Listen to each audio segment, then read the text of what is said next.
This is an invasion of my privacy when you are sick in the same building as I am in. So I am against that. I am totally against you coming anywhere near me without a vaccine, and I would like you to prove it. I mean, if you're so scared or so intent, or you're some Republican male who wants to screw around with the libs or something, then don't come on the cruise with me, okay? Leave the buffet all to me and get a rowboat, and I'll meet you there sometime, but don't even go there with me.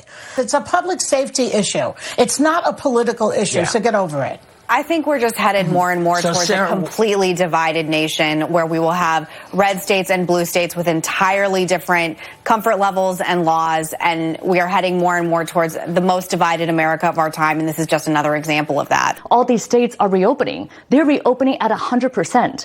And we have a very narrow window to tie reopening policy to vaccination status.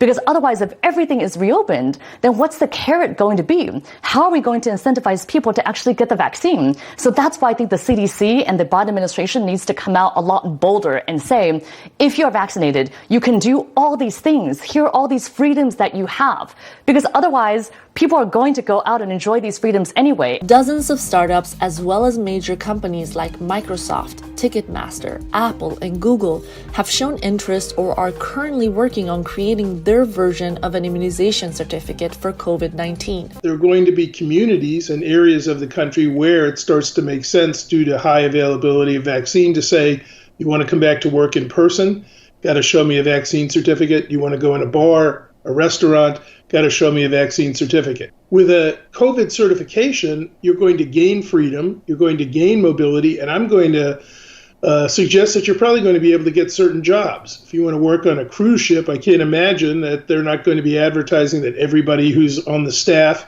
and the crew is vaccinated, so come on back. Questions about whether you may need a so-called vaccine passport for things like international travel, going to concerts or sporting events. The White House says it'll leave that to the private sector. U.S. airline executives do not support a vaccine passport for domestic flying. There is no federal vaccination database. No one's keeping track on whether you personally have been vaccinated. When you get your vaccination, you get a card like this, almost like a library card with some ballpoint pen writing on it. In my case, it's easily forgeable. So the question is, will that be enough to prove that you've been vaccinated to fly internationally or even to go to some of these concerts or stadium events? Or do you need something more sophisticated on a digital platform?